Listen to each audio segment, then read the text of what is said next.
அனைவருக்கும் வணக்கம். நான் இப்போ உங்களுக்கு வந்து ஒரு அப்பளப்பு குழம்பு செஞ்சு கட்டலாம்னு சொல்லிட்டு நினைக்கிறேன். பாருங்க, அதுக்கு நான் தேவையான அப்பளப்பு வந்து பொரிச்சு வச்சிருக்கேன். அடுத்து தேவையான மசாலாவை நாங்கள் ரெடி பண்ணிக்கலாம். அதுக்கு கொஞ்சம் தேங்காய், கொஞ்சம் வெங்காயம், கொஞ்சோண்டு புளி, இந்த மூணையும் வந்து மிக்சியில் போட்டு நல்லா அரைச்சி வச்சுக்கலாம்.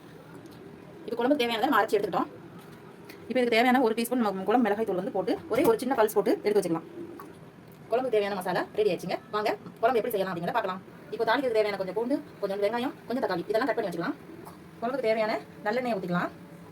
1 டீஸ்பூன் கடுகு போட்டுக்கலாம். கொஞ்சமாக வெந்தயம் போட்டுக்கலாம். இப்போ நறுக்கி வச்சுட்டு வெங்காயத்தை கட்டிடலாம்.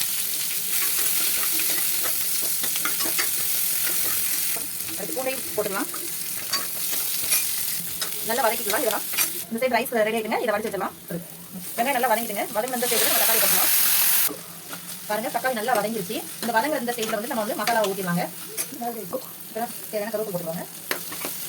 தக்காளி நல்லா வதக்கிட்டுங்க. இந்த ஸ்டேஜில் வந்துட்டு நம்ம அரைச்சி வச்சதா மசாலா என்ன செஞ்சுக்கலாம் ஊற்றிக்கலாங்க. ஊற்றிட்டு நல்ல ஒரு டைம் நல்லா வதக்கி விட்டுட்டு தேவையான அளவு தண்ணி, உப்பு இதெல்லாம் பார்த்து நம்ம உப்பு உரப்பு எல்லாம் சரியாக இருக்கான்னு பார்த்துட்டு மூடி வச்சிடலாங்க. கொதிக்கிற வரைக்கும் தேவையான அளவு தண்ணி ஊற்றிக்கலாங்க. இப்போ குழம்பு வந்து தேவையான அளவு தண்ணி, மசாலா எல்லாமே நம்ம ஊற்றி வச்சுங்க. இப்போ வந்துட்டு நம்ம இதில் தேவையான அளவு வந்து உப்பு சேர்த்துக்கலாங்க. உப்பு சேர்த்துட்டு நல்லா கொதிக்கட்டும். நல்லா கொதிச்ச பிறகு தான் நம்ம வந்து அப்பளம் வந்து சேர்க்கணும். ஸோ அதனால இது நல்லா கொதிக்கட்டும். கொதிச்ச பிறகு நம்ம இதோட அடுத்த வேலையை பற்றி பார்ப்போம். இதெல்லாம் நான் சின்ன வயசில் எங்கள் அம்மா எனக்கு செஞ்சு தருவாங்க. இப்போ எங்களுக்குலாம் அப்பளம் போய் கிடைக்கிறதே ரொம்ப ரேரு. இருந்தாலும் நாங்கள் ஆன்லைனில் புக் பண்ணி வாங்கி சமைக்கிறோங்க. இப்போ குழம்பு வந்து நல்லா கொதிச்சுட்டு இப்போ இதில் வந்து நம்ம அப்பளம் போட்ட வேண்டியதான்.